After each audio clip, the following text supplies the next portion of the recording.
नमस्ते friends, welcome back to my channel जोश रिबू में आप सभी का हार्दिक स्वागत करती हूँ। आज जो मैं टॉपिक लेके आई हूँ वो है प्रेगनेंसी के टाइम में अगर फीवर आए तो कितना खतरनाक हो सकता है, और अगर फीवर आए तो आप लोग क्या कर सकते हैं।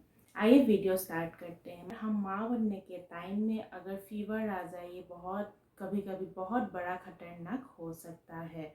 कभी कभी ये नॉर्मल भी हो सकता है, कभी कभी ये खतरनाक भी साबित हो सकता है। वीडियो एंड तक जरूर देखिए। अगर वीडियो अच्छा लगे तो लाइक शेयर एंड सब्सक्राइब करना मत भूलिए।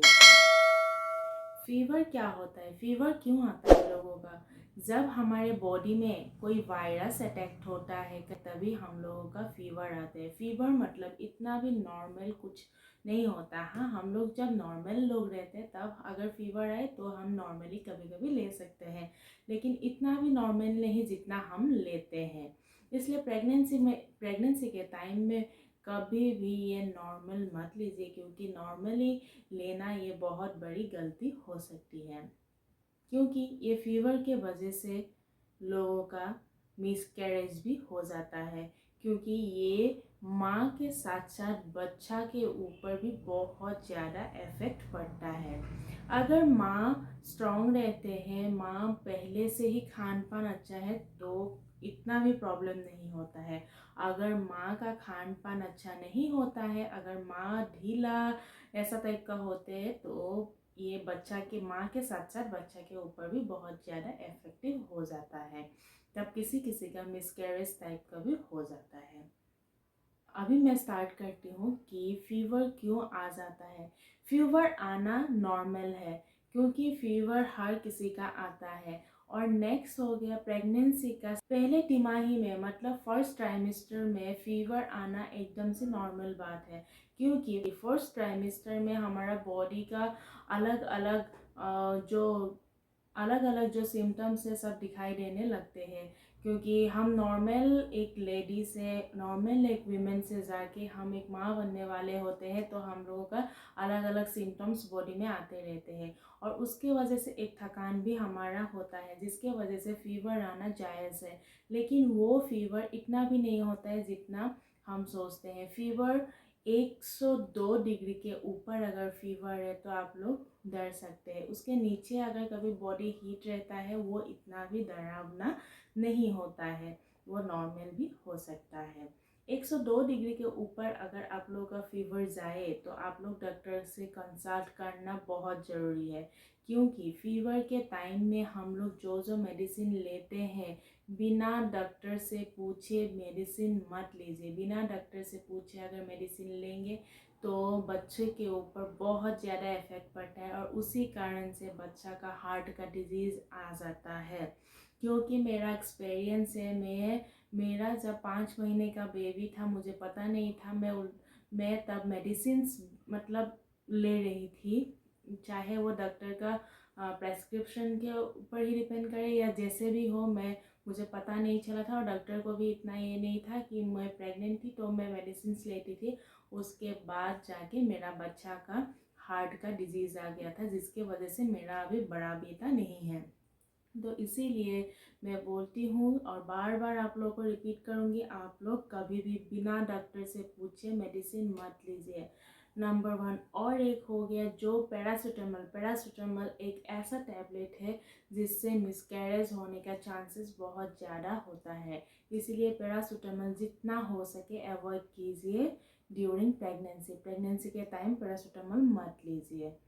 उसके बाद हो गया, अगर ज़्यादा ओवर आप लोगों का फीवर नहीं है तब आप घर पे ही क्या कर सकते हैं। जब आप ज़्यादा आपका फीवर नहीं है, मतलब नॉर्मल फीवर जैसा है, 102 डिग्री से नीचे है, तब आप क्या करेंगे, गर्मा गर्म खाइए, हर चीज़ गर्म खाइए, कुछ भी ठंडा मत लीजिए। ठंडा पानी हो गया, ठंडा ड्रिंक्स हो गया, कुछ भी हो, बाहर का फूड अवॉइड कीजिए, बाहर से मत मंगाइए।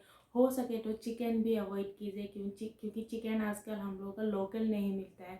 हम लोग जो खाते हैं वो तो पूरा मेडिसिन से बना हुआ। तो अगर लोकल चिकन है तो इतना ये नहीं, अगर लोकल चिकन नहीं है, जो ब्रॉयलर मुर्गी हम खाते हैं वो चिकन मत खाइए। नेक्स्ट, अगर कोई पॉर्क खाते हैं तो वो भी मत खाइए, वो भी ये फीवर के टाइम में अच्छा नहीं होता है, और प्रेगनेंसी के टाइम में तो पॉर्क अच्छा नहीं होता है। नेक्स्ट हो गया वो सब आप लोग अवॉइड कीजिए। नेक्स्ट हो गया हम क्या खा सकते हैं, हम गर्मा गर्म हर चीज़ खा सकते हैं, चाय पीजिए।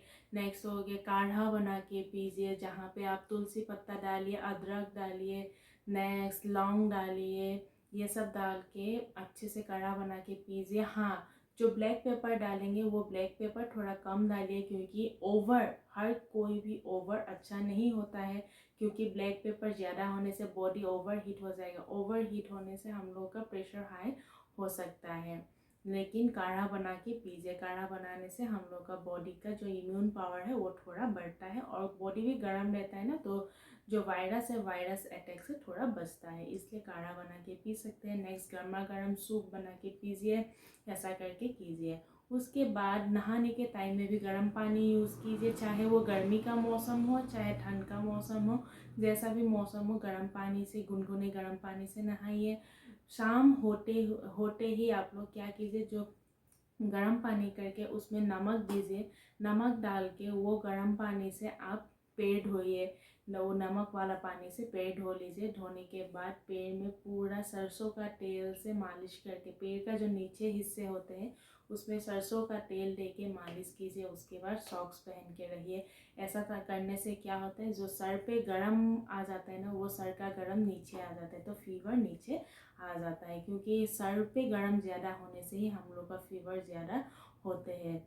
अगर आप लोगों का इससे भी ज़्यादा आप लोगों का हो रहा है तो प्लीज़ एंड प्लीज़ डॉक्टर के पास जाइए, डॉक्टर से सलाह लीजिए, क्योंकि इसके वजह से बच्चा का नुकसान नहीं होना चाहिए। क्योंकि प्रेगनेंसी में अगर आप लोग ये सब अवॉइड करेंगे तो बाद में जाके बच्चा के ऊपर इफ़ेक्ट पड़ता है, और जो किसी का भी नहीं होना चाहिए। बच्चा सबके लिए इक्वल होता है, सब बच्चा अपना माँ के लिए सब के लिए सेम होता है। अगर बच्चा खोना होता है तो बहुत दुख की बात होता है, इसलिए आप लोग ये सब अवॉइड मत कीजिए और डॉक्टर के पास जाइए। आप लोगों ने अभी तक फॉलिक एसिड स्टार्ट नहीं किया तो आप डॉक्टर के पास जाइए, डॉक्टर जो प्रेस्क्राइब करेगा या करेगी फॉलिक एसिड का दवाइयाँ वो आप स्टार्ट कीजिए। क्योंकि फॉलिक एसिड अगर प्रेगनेंसी से पहले से ही फॉलिक एसिड आप लोग खा रहे हैं तो आप लोगों का ये जो फीवर के टाइम पे बच्चा का इफेक्ट पड़ता है वो इफेक्ट बहुत कम हो जाता है इफेक्ट का। तो इसीलिए फॉलिक एसिड बहुत ज़रूरी होता है। अभी अगर आप लोग नहीं स्टार्ट किया तो डॉक्टर के पास ज़रूर जाइए।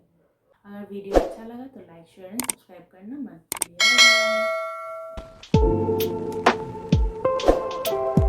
बाय।